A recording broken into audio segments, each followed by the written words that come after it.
അസ്സലാമു അലൈക്കും വറഹ്മത്തുള്ളാഹി. പ്രിയപ്പെട്ട വിദ്യാർത്ഥികളെ, തൈസീറുൽ വിൽദാനി ഫി തംരീനിൽ ഔസാൻ എന്നുള്ള സൊറഫിൻ്റെ നമ്മുടെ കിതാബിൽ 10ാമത്തെ പാഠമാണ് നമുക്കിനി പഠിക്കാനുള്ളത്.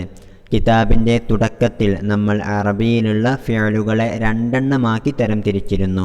ഒന്ന് സ്വഹീഹ്, രണ്ട് മുഅ്തല്. ഓക്കെ, സ്വഹീഹ് എന്ന് പറഞ്ഞാൽ എന്താണ് എന്ന് നമുക്കറിയാം.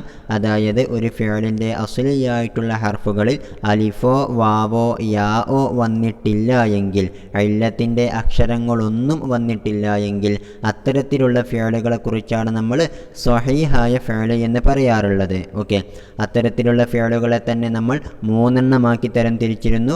ഒന്ന് സാലിമ്, 2 മഹ്മൂസ്, 3 മുളഅഫ്.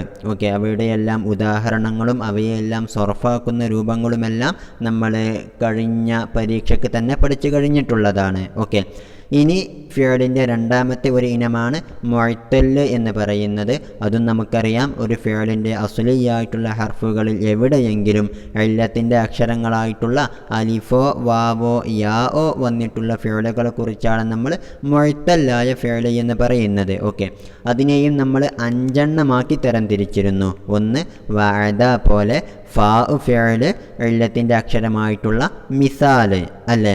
രണ്ടാമത്തത് ഖാഫ എന്നുള്ളത് പോലെ ഐന് ഫിഅല് ഇല്ലത്തിൻ്റെ അക്ഷരമായിട്ടുള്ള അജ്വഫ്. മൂന്നാമത്തത് നസിയ എന്നൊക്കെയുള്ളത് പോലെ ലാം ഫിഅല് ഇല്ലത്തിൻ്റെ അക്ഷരമായിട്ടുള്ള നാഖിസ്. ഓക്കെ, ഈ 3 മുഅ്തലായ ഫിഅലുകളെ കുറിച്ചാണ് നമ്മൾ ഇതുവരെ പഠിച്ചു കഴിഞ്ഞിട്ടുള്ളത്. പിന്നെ നമ്മൾ പരിചയപ്പെട്ടിരുന്നു ലഫീഫ് മഖറൂന്, ലഫീഫ് മഫ്റൂഖ് എന്നിങ്ങനെയുള്ള 2 ഇനങ്ങൾ കൂടി മുഅ്തലായ ഫിഅലുകളിൽ പെടുന്നതാണ് എന്ന്. ഓക്കെ, ലഫീഫ് മഖറൂന് എന്ന് പറഞ്ഞാൽ എന്തായിരുന്നു? ഒരു ഫിഅലിൻ്റെ ഐന് ഫിഅലും ലാം ഫിഅലും ഇല്ലത്തിൻ്റെ അക്ഷരമായിട്ടുള്ള ഫിഅലിനെയാണ് നമ്മൾ ലഫീഫ് മഖറൂന് എന്ന് പറയുന്നത്. ഓക്കെ, അത്തരത്തിലുള്ള ഫിഅലുകളെ കുറിച്ചാണ് നമുക്ക് ഈ ബാബിൽ, ഈ പാഠത്തിൽ ചർച്ച ചെയ്യാനുള്ളത്. കിതാബിലേക്ക് നോക്കുക. അദ്ദർസുൽ ആഷിറു, 10ാമത്തെ പാഠം അൽ ലഫീഫുൽ മഖറൂനു. ലഫീഫ് മഖറൂനിനെ കുറിച്ചാണ്, അതിനെ സൊർഫാക്കുന്ന രൂപങ്ങളെ കുറിച്ചാണ് നമുക്ക് പഠിക്കാനുള്ളത്.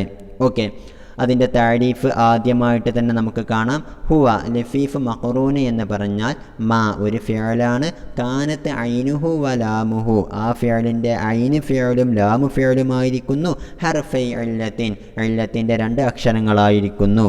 ഓക്കെ, അപ്പോൾ റവ എന്നുള്ളത് പോലെ ഷവ എന്നൊക്കെയുള്ളത് പോലെ അവിടെ റവ എന്നുള്ളിടത്ത് വാവും പിന്നീടുള്ള അലിഫും. ഓക്കെ, ഇത് രണ്ടും ഇല്ലത്തിൻ്റെ അക്ഷരമാണല്ലോ, അവ രണ്ടും ഐന് ഫിഅലും ലാമു ഫിഅലുമാണ് എന്നുള്ളത് പോലെ ഷവ എന്നുള്ളിടത്തും ഷീന് കഴിഞ്ഞിട്ടുള്ള വാവും അലിഫും ഇല്ലത്തിൻ്റെ അക്ഷരങ്ങളാണ്. അവ രണ്ടും ഐന് ഫിഅലിൻ്റെയും ലാമു ഫിഅലിൻ്റെയും സ്ഥാനത്താണ് വന്നിട്ടുള്ളത്. അത്തരത്തിലുള്ള ഫിഅലുകളെ കുറിച്ചാണ് നമ്മൾ ലഫീഫ് മഖറൂനായിട്ടുള്ള ഫിഅലുകൾ എന്ന് പറയാറുള്ളത്. ഓക്കെ, ഏതായാലും അതിനെ തന്നെ നമ്മൾ 3 എണ്ണമാക്കി തരംതിരിക്കുന്നുണ്ട്. ഒന്ന് ശ്രദ്ധിക്കുക. വഹാദൻ നൗഉ സലാസത്തു അഖ്സാമിൻ, ഇങ്ങനെയുള്ള ഈ ഒരു ഇനം ഫിഅലുകൾ, അതായത് ലഫീഫ് മഖറൂന് എന്നുള്ള ഇനം സലാസത്തു അഖ്സാമിൻ 3 ഇനങ്ങളാണ്. അൽ അവ്വലു, ഒന്നാമത്തത് എങ്ങനെയുള്ളതാണ്? മാ ഒരു ഫിഅലാണ്, കാനത്ത് ഐനുഹു വ ലാമുഹു വാവൻ. ഓക്കെ, ആ ഫിഅലിൻ്റെ ഐന് ഫിഅലും ലാമു ഫിഅലും വാവായിരിക്കുന്നു. ഓക്കെ, മിസ്ലു ഖവിയ, ഖവിയ എന്നുള്ള ഫിഅല് പോലെ. അപ്പോൾ നമുക്കൊരു ചെറിയ ഡൗട്ട് ഉണ്ടാകും, അതിൽ ഐന് ഫിഅല് എന്താണ് വന്നിട്ടുള്ളത്? വാവാണ് വന്നിട്ടുള്ളത്. പക്ഷേ ലാമു ഫിഅല് വാവല്ലല്ലോ എന്നുള്ള ഒരു ഡൗട്ട് ഉണ്ടാകും. അതാണ് അസ്ലുഹു ഖവിവ. ഖവിയ എന്നുള്ളതിൻ്റെ അസ്ൽ എന്താണ്? ഖവിവ എന്നാണ്. പിന്നീട് അവസാനം വന്നിട്ടുള്ള വാവ് അതിന് മുമ്പുള്ള ഹർഫ് കസറായത് കാരണത്താൽ യാ ആക്കി മാറ്റിമറിച്ചതാണ് കേട്ടോ. ഓക്കെ, അങ്ങനെയാണ് ഖവിവ എന്നുള്ളത് ഖവിയ എന്നായിട്ടുള്ളത്. ഏതായാലും ഖവിയ എന്നുള്ളതിൻ്റെ അസ്ല് ഖവിവ എന്നായതിനാൽ തന്നെ അതിൻ്റെ ഐന് ഫിഅലും ലാമു ഫിഅലും വാവായിട്ടാണ് വന്നിട്ടുള്ളത് എന്നർത്ഥം. ഓക്കെ, ഇനി രണ്ടാമത്തെ ഇനം വസാനി, രണ്ടാമത്തെ ഇനം മാ കാനത്ത് ഐനുഹു വലാമുഹു യാ അൻ. ഓക്കെ, ഒരു ഫിഅലാണ്, കാനത്ത് ഐനുഹു വലാമുഹു അതിൻ്റെ ഐന് ഫിഅലും ലാമു ഫിഅലും യാ അൻ യാ ആയിരിക്കുന്നു. മിസ്ലു ഹയ്യ, ഹയ്യ എന്നുള്ളത് പോലെ. ഓക്കെ, ഫാഇല എന്നുള്ള വസനിലാണത് വന്നിരിക്കുന്നത്. അപ്പോൾ ഐനിൻ്റെയും ലാമിൻ്റെയും സ്ഥാനത്ത് വന്നിരിക്കുന്നത് യാ ആണ് എന്നർത്ഥം. ഓക്കെ, ഇനി മൂന്നാമത്തത് വസാലിസു, ലഫീഫ മഖറൂനിൻ്റെ 3ാമത്തെ രൂപം മാ കാനത്ത് ഐനുഹു വാവൻ വലാമുഹു യാ അൻ. മാ ഒരു ഫിഅലാണ്, കാനത്ത് ഐനുഹു വാവൻ, അതിൻ്റെ ഐന് ഫിഅല് വാവാണ്. വലാമുഹു യാ അൻ, അതിൻ്റെ ലാമ് ഫിഅല് യാഉമാണ്. മിസ്ലു റവിയ, റവിയ എന്നുള്ളത് പോലെ. ഓക്കെ, അപ്പോൾ റവിയ എന്നുള്ളിടത്ത് നമ്മൾ ഫായില എന്ന് വെച്ച് നോക്കുക. അപ്പോൾ ഐനിൻ്റെ സ്ഥാനത്ത് വരുന്നത് വാവായിരിക്കും, ലാമിൻ്റെ സ്ഥാനത്ത് വരുന്നത് യാ ആയിരിക്കും. ഓക്കെ, ഇനി ഇവ ഓരോന്നിൻ്റെയും വസനുകൾ പറയാണ്. ഫൽ അവലു, അപ്പോൾ ഒന്നാമത്തത് എന്ന് പറഞ്ഞാൽ എന്തായിരുന്നു? മാക്കാനത്ത് ഐനുഹു വലാമുഹു വാവൻ, ഐന് ഫിഅലും ലാമു ഫിഅലും വാവായിരിക്കുന്ന ഖവിയ എന്നുള്ള ഫിഅലിനെ പോലെയുള്ളത്. ഫൽ അവലു, അപ്പോൾ ആ ഒന്നാമത്തത് യകൂനു മിൻ ബാബി അലിമ യഅലമു, അത് അലിമ യഅലമു എന്നുള്ള വസനിൽ പെട്ടതായിരിക്കും എന്നർത്ഥം. ഓക്കെ, ഇവിടെ ബാബ് എന്നുള്ളത് കൊണ്ടുള്ള ഉദ്ദേശം വസന് എന്നാണെന്ന് വെച്ചാൽ മതി. അപ്പോൾ അലിമ യഅലമുവിൻ്റെ വസനി എന്ന് പറഞ്ഞാൽ ഫഅഇല യഫ്അലു എന്നുള്ള രൂപത്തിലായിരിക്കും അത് വരുന്നത് എന്നർത്ഥം. ഓക്കെ, അപ്പോൾ ഖവിയ യഖ്വ എന്നുള്ള രൂപത്തിലായിരിക്കും അത് വരുന്നത്. ഓക്കെ, ഇനി വസാനി വസാലിസു, ഇവിടെ വന്നിട്ടുള്ള രണ്ടാമത്തെയും മൂന്നാമത്തെയും ഇനം, അതായത് രണ്ടാമത്തേത് എന്തായിരുന്നു? ഐന് ഫിഅലും ലാമു ഫിഅലും യാ ആയിട്ട് വന്നിട്ടുള്ള ഫിഅലുകൾ ഹയ്യ എന്നുള്ളത് പോലെ. മൂന്നാമത്തേതോ മാകാനത്ത് ഐനുഹു വാവൻ വലാമുഹു യാ അൻ, ഐന് ഫിഅല് വാവും ലാമു ഫിഅല് യാഉമായിട്ട് വന്നിട്ടുള്ള ഫിഅലുകൾ. ഇത് രണ്ടും എങ്ങനെയായിരിക്കും? യകൂനാനി, ഇവ രണ്ടും ആകാറുണ്ട് മിൻ ബാബി അലിമ യഅലമു ബിഫതിഹിൽ ഐനി. ഓക്കെ, അലിമ യഅലമു എന്നതിൻ്റെ ബാബിലും അതേ വസനിലും വരാറുണ്ട് ബിഫതിഹിൽ ഐനി. യഅലമു എന്നുള്ളിടത്ത് ലാമിന് എന്താണ്? ഫത്ഹാണ് എന്നർത്ഥം. ഓക്കെ, അപ്പോൾ അങ്ങനെയും വരാറുണ്ട് എന്ന് പറഞ്ഞാൽ ഹയ്യ യഹ്യ, റവിയ യർവ എന്നിങ്ങനെയും വരാറുണ്ട്. ഔ ലറബ യളിബു ബികസ്രിൽ ഐനി, ഇനി ലറബ യളിബു എന്നുള്ളിടത്ത് ഐന് ഫിഅലായിട്ടുള്ള ആ റാഇന് കസ്ർ നൽകിക്കൊണ്ട് യളിബു. ഓക്കെ, യളിബു എന്നുള്ളിടത്ത് റാഇന് കസ്ർ നൽകിക്കൊണ്ട് അതേ വസനിലും ഇത്തരത്തിലുള്ള ഫിഅലുകൾ വരാറുണ്ട്. ഉദാഹരണത്തിന് ഷവ എന്നുള്ള ഒരു ഫിഅൽ നോക്കാം. ഓക്കെ, ഷവ എന്നുള്ളതിൻ്റെ അസ്ല് ഷവായ എന്നുള്ളതാണ്. അപ്പോൾ അതിൻ്റെ ഐന് ഫിഅൽ വാവാണ്, ലാമ് ഫിഅല് യാ ആണ്, അതിൻ്റെ മുസ്തഖ്ബിൽ വരുന്നത് യഷ്വി എന്നുള്ള രൂപത്തിലാണ്. അപ്പോൾ അത് ലറബ യളിബു എന്നുള്ള വസനിലാണ് വന്നിരിക്കുന്നത് എന്നർത്ഥം. ഓക്കെ, ഇനി അത്തരത്തിലുള്ള അല്പം ചില ഫിഅലുകളെ സർഫാക്കുന്ന രൂപമാണ് നമുക്ക് പഠിക്കാനുള്ളത്. ഓക്കെ, തസാരിഫുഹു, ഈ ലഫീഫ് മഖറൂനായിട്ടുള്ള ഫിഅലുകളുടെ വ്യത്യസ്തമായിട്ടുള്ള സർഫാക്കുന്ന രൂപങ്ങളാണ് നമുക്കിനി പരിചയപ്പെടാനുള്ളത്. ആദ്യമായിട്ട് നമ്മൾ നേരത്തെ സൂചിപ്പിച്ച ഷവ എന്നുള്ള ഫിഅലാണ് ഉള്ളത്. നമുക്കറിയാവുന്നത് പോലെ ഷവ എന്നുള്ളതിൻ്റെ അസ്ല് ഷവയ എന്നുള്ളതാണ്. അപ്പോൾ അതിൻ്റെ ഐന് ഫിഅല് വാവും ലാമു ഫിഅല് യാഉമായിട്ടാണ് വന്നിട്ടുള്ളത്. ഇത് ലറബ യളിബു എന്നുള്ള വസനായതിനാൽ തന്നെ ഷവ യഷ്വി എന്നുള്ള രൂപത്തിലായിരിക്കും വരുന്നത്. ഓക്കെ, ഷവ എന്ന് പറഞ്ഞാൽ എന്താണ് അർത്ഥം? പൊരിച്ചു എന്നൊക്കെയാണ് അർത്ഥം. നമ്മളിപ്പോൾ ഷവായ എന്നുള്ള ഫുഡൊക്കെ നമുക്കറിയാമല്ലോ, അതൊക്കെ ഈ ഷവ എന്നുള്ള ഫിഅലിൽ നിന്ന് അതിൻ്റെ മസ്തറിൽ നിന്നും ഉണ്ടായിട്ടുള്ള പേരാണ് എന്നുകൂടി നമ്മൾ മനസ്സിലാക്കണം. ഓക്കെ, എന്നാൽ അത് നമുക്കൊന്ന് സർഫാക്കി നോക്കാം. ഉസ്താദിനോടൊപ്പം കിതാബിലേക്ക് നോക്കിയിട്ട് അതൊന്ന് ചൊല്ലുക. ഷവ യഷ്വി ഷയ്യൻ ഫഹുവ ഷാവിൻ, വഷുവിയ യുഷ്വ ഷയ്യൻ ഫഹുവ മഷ്വിയുൻ, അൽ അംറു മിൻഹു ഇഷ്വി ലിയഷ്വി ലിയുഷ്വ, വന്നഹിയു ലാ തഷ്വി ലാ യഷ്വി ലാ യുഷ്വ. ഓക്കെ, ഈ രൂപത്തിലാണ് അതിനെ നമ്മൾ സർഫാക്കേണ്ടത്.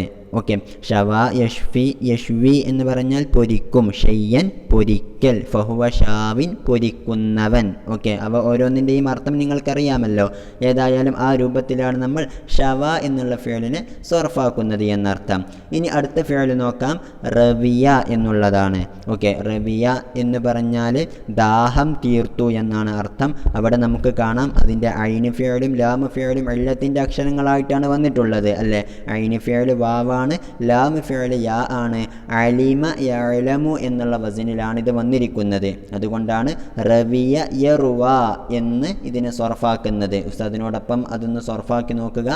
റവിയ യർവ റയ്യൻ ഫഹുവ റയ്യാനുൻ, വറുവിയ യുർവ റയ്യൻ ഫഹുവ മർവിയുൻ, അൽ അംറു മിൻഹു ഇർവ ലിയർവ ലിയുർവ, വന്നഹിയു ലാ തർവ ലാ യർവ ലാ യുർവ. ഓക്കെ, അപ്പോൾ ഈ രൂപത്തിലാണ് അതിനെ നമ്മൾ സർഫാക്കേണ്ടത്. ഇവിടെ നമ്മൾ ചെറിയ ഒരു കാര്യം ശ്രദ്ധിച്ചിട്ടുണ്ടാകും അല്ലേ, റവിയ യർവ റയ്യൻ, അതുവരെ പ്രത്യേകിച്ച് കുഴപ്പമൊന്നുമില്ല. പക്ഷേ ഫഹുവ റയ്യാനുൻ എന്നുള്ളിടത്ത് ഇസ്മ ഫാഇൽ പറഞ്ഞിടത്ത് ഒരു ചെറിയ ഒരു വ്യത്യാസം നമുക്ക് കാണാം. ഓക്കെ അല്ലേ, സാധാരണ നമ്മൾ റയ്യാനുൻ എന്നുള്ള രൂപത്തിൽ ഇസ്മ ഫാഇൽ പറയാറില്ലല്ലോ. നേരത്തെ നമ്മൾ ഷവ എന്നുള്ളതിൻ്റെ എന്താണ് പറഞ്ഞത്, ഷാവിൻ എന്നാണ് പറഞ്ഞത് അല്ലേ. എന്നാൽ നമ്മളിവിടെ മനസ്സിലാക്കേണ്ടത് എന്താണെന്ന് വെച്ചാൽ ഈ ലഫീഫ് മഖറൂനായിട്ടുള്ള ഫിഅലുകൾ, അതായത് ഐന് ഫിഅലും ലാമു ഫിഅലും ഇല്ലത്തിൻ്റെ അക്ഷരമായിട്ടുള്ള ഫിഅലുകളുടെ ഇസ്മ ഫാഇൽ അല്ലെങ്കിൽ ചെയ്യുന്ന ആൾ എന്നുള്ള അർത്ഥത്തിൽ ഉപയോഗിക്കുന്ന പദം ഒരു നിശ്ചിത വസിനിലായിട്ടാണ് വരാറുള്ളത്. ഓക്കെ, ഇൻഷാ അല്ലാഹ് അത് നമുക്ക് ഇനി പഠിക്കാനുള്ളതാണ് ഇതേ കിതാബിൽ തന്നെ. ഓക്കെ, അപ്പോൾ റവിയ എന്നുള്ള ഫിഅലിൻ്റെ ദാഹം തീർക്കുന്നവൻ എന്നുള്ള അർത്ഥത്തിലുള്ള ഇസ്മ ഫാഇൽ വരുന്നത് ഫഅലാൻ എന്നുള്ള രൂപത്തിലാണ്. ഓക്കെ, ഫഅലാൻ എന്നുള്ള വസനിലാണ്. അങ്ങനെയാണ് റവിയ എന്നുള്ളതിൻ്റെ ഇസ്മ ഫാഇൽ റയ്യാനുൻ എന്നുള്ള രൂപത്തിൽ വന്നിട്ടുള്ളത്. ഓക്കെ, അത് ഇൻഷാ അല്ലാഹ് നമുക്ക് പഠിക്കാനുള്ളതാണ്. ഇനി അടുത്ത ഫിഅൽ നോക്കാം. ഹയ്യ എന്നുള്ള ഫിഅലാണ്. നമുക്കറിയാം ഐന് ഫിഅലും ലാമു ഫിഅലും എന്തായി വന്നിട്ടുള്ള യാ ആയിട്ട് വന്നിട്ടുള്ള ഫിഅലാണത്. ഓക്കെ, ഹയ്യ യഹ്യ എന്നാണ് നമ്മൾ വായിക്കാറുള്ളത്. അലിമ യഅലമു എന്നുള്ള വസനിലാണ് അത് വന്നിട്ടുള്ളത് എന്നർത്ഥം. ഓക്കെ, അതിനെ ഒന്ന് സർഫാക്കി നോക്കാം. അതിനു മുമ്പ് ഈ ഹയ്യ എന്ന് പറഞ്ഞാൽ എന്താണ്, ജീവിച്ചു എന്നാണ് അർത്ഥം. ഓക്കെ, ജീവിച്ചു എന്നുള്ളത് നമുക്കറിയാം അത് ലാസിമായ ഫിഅലാണ് അല്ലേ, കാരണം ഒരു മഫ്ഊലിലേക്ക് വിട്ട് കടക്കാത്ത ഫിഅലാണ് ഹയ്യ എന്നുള്ളത്. ഓക്കെ, ഒരാളെ ജീവിച്ചു അല്ലെങ്കിൽ ഒരു സാധനത്തെ ജീവിച്ചു എന്നൊന്നും നമ്മൾ പറയാറില്ലല്ലോ. അതായത് മഫ്ഊല് പറയാൻ പറ്റാത്ത ഒരു ഫിഅലാണ് ഹയ്യ എന്നുള്ളത്. അതുകൊണ്ട് തന്നെ അതിൻ്റെ മജ്ഹൂൽ നമ്മൾ ഉപയോഗിക്കാറില്ല. അതുകൊണ്ട് മജ്ഹൂലിൻ്റെ സിഗകൾ ഈ സർഫാക്കുന്നതിൽ നമുക്ക് കാണാനും സാധ്യമല്ല. അപ്പോൾ നമുക്കതൊന്ന് സർഫാക്കി നോക്കാം. ഹയ്യ യഹ്യ ഹയാത്തൻ ഫഹുവ ഹയ്യുൻ, അൽ അംറു മിൻഹു യഹ്യ ലിയഹ്യ വന്നഹിയു ലാ തഹ്യ ലാ യഹ്യ. ഓക്കെ, ഇവിടെ മജ്ഹൂലിൻ്റെ സിഗകൾ ഒഴിവാക്കാനുള്ള കാരണം നമ്മൾ മനസ്സിലാക്കണം. ഇത് ലാസിമായ ഫിഅലായതുകൊണ്ടാണ്. ഇവിടെയും നമ്മൾ ഇസ്മു ഫാഇലിൽ ചെറിയൊരു വ്യത്യാസം കണ്ടിട്ടുണ്ടാകും അല്ലേ. ഹയ്യ യഹ്യ ഹയാത്തൻ ഫഹുവ ഹയ്യുൻ എന്നാണ് വന്നിട്ടുള്ളത് അല്ലേ, ജീവിക്കുന്നവൻ എന്നുള്ള അർത്ഥത്തിൽ ഹയ്യുൻ എന്നാണ് വന്നിട്ടുള്ളത്. നമ്മൾ നേരത്തെ പഠിച്ചു ലഫീഫ് മഖറൂനായിട്ടുള്ള ഫിഅലുകളുടെ ഇസ്മു ഫാഇൽ വരുന്നത് ചില വ്യത്യസ്ത വസനുകളുടെ രൂപത്തിലാണ്. ഹയ്യ എന്നുള്ള ഫിഅലിൻ്റെ ഇസ്മു ഫാഇലിൻ്റെ രൂപം വരുന്നത് എങ്ങനെയാണ്, ഫാഇലുൻ എന്നുള്ള രൂപത്തിലാണ് കേട്ടോ. ഇൻഷാ അല്ലാഹ് അതിനെക്കുറിച്ച് നമുക്ക് വരുന്ന ക്ലാസ്സുകളിൽ പഠിക്കാനുള്ളതാണ്. ഓക്കെ, ഇനി അടുത്തത് മൂന്നാമത്തെ ഫിഅൽ നോക്കാം. ഖവിയ എന്നുള്ളതാണ് ആ ഫിഅൽ. ഓക്കെ, നമ്മൾ നേരത്തെ പഠിച്ചതുപോലെ ഐന് ഫിഅലും ലാമു ഫിഅലും വാവായി വന്നിട്ടുള്ള ഫിഅലാണ് ഖവിയ എന്നുള്ളത്. കാരണം അതിൻ്റെ അസ്ൽ എന്താണ്, ഖവിവ എന്നുള്ളതാണ്. ഓക്കെ, അതുകൊണ്ട് തന്നെ അത് അലിമ യഅലമു എന്നുള്ള വസനിലാണ് വരുന്നത് എന്ന് നമുക്കറിയാമല്ലോ. ഓക്കെ, ഖവിയ എന്ന് പറഞ്ഞാൽ എന്താണ്, ശക്തിപ്പെട്ടു എന്നാണ് അർത്ഥം. ശക്തവാനായി, ശക്തിപ്പെട്ടു എന്നൊക്കെയാണ് അർത്ഥം. അതും ലാസിമായ ഫിഅലാണ് എന്ന് നമുക്കറിയാം. കാരണം ഖവിയ എന്നുള്ള ഫിഅൽ ഒരിക്കലും എന്തിലേക്ക് വിട്ട് കടക്കാറില്ല, മഫ്ഊലിലേക്ക് വിട്ട് കടക്കാറില്ല. ഓക്കെ, അപ്പോൾ അവിടെയും നമുക്ക് മജ്ഹൂലിൻ്റെ സിഗകൾ സർഫാക്കിയിട്ട് കാണാൻ സാധ്യമല്ല. മഅറൂഫിൻ്റെ സിഗകൾ മാത്രമാണുള്ളത്. അതൊന്ന് സർഫാക്കി നോക്കാം. ഖവിയ യഖ്വ ഖുവതൻ ഫഹുവ ഖവിയുൻ, അൽ അംറു മിൻഹു യഖ്വ ലിയഖ്വ വന്നഹിയു ലാ തഖ്വ ലാ യഖ്വ. ഓക്കെ, ഈ രൂപത്തിലാണ് അതിനെയും നമ്മൾ സർഫാക്കേണ്ടത്. ഇവിടെയും നമ്മൾ ഇസ്മ ഫാഇലിൻ്റെ സ്ഥാനത്ത് വന്നിട്ടുള്ള ആ ലഫ്ദ് ശ്രദ്ധിച്ചിരിക്കും. ഖവിയുൻ എന്നാണ് നമ്മൾ ഖവിയ എന്നുള്ളതിൻ്റെ, ശക്തവാൻ എന്നുള്ള ഒരു അർത്ഥത്തിൽ പറയാറുള്ള പദം ഖവിയുൻ എന്നാണ്. ഓക്കെ, അത് നമ്മൾ ഇൻഷാ അല്ലാഹ് ഇനി പഠിക്കും. ഖവിയ എന്നുള്ള വസനിൻ്റെ ഇസ്മ ഫാഇൽ ഫഅയിലുൻ എന്നുള്ള വസനിലാണ് വരുന്നത്. അങ്ങനെയാണത് ഖവിയുൻ എന്നാകുന്നത്. ഓക്കെ, അപ്പോൾ എങ്ങനെയാണ് ഫഅയിലുൻ എന്നാക്കിയിട്ടും അത് ഖവിയുൻ എന്നായത് എന്നൊക്കെ അതിൻ്റെ ഇഅ്ലാൽ എങ്ങനെയാണെന്നൊക്കെ ഇൻഷാ അല്ലാഹ് നമുക്ക് അടുത്ത ക്ലാസ്സിലായിട്ട് പരിചയപ്പെടാം. അസ്സലാമു അലൈക്കും വറഹ്മത്തുള്ളാഹി വബറകാതുഹു.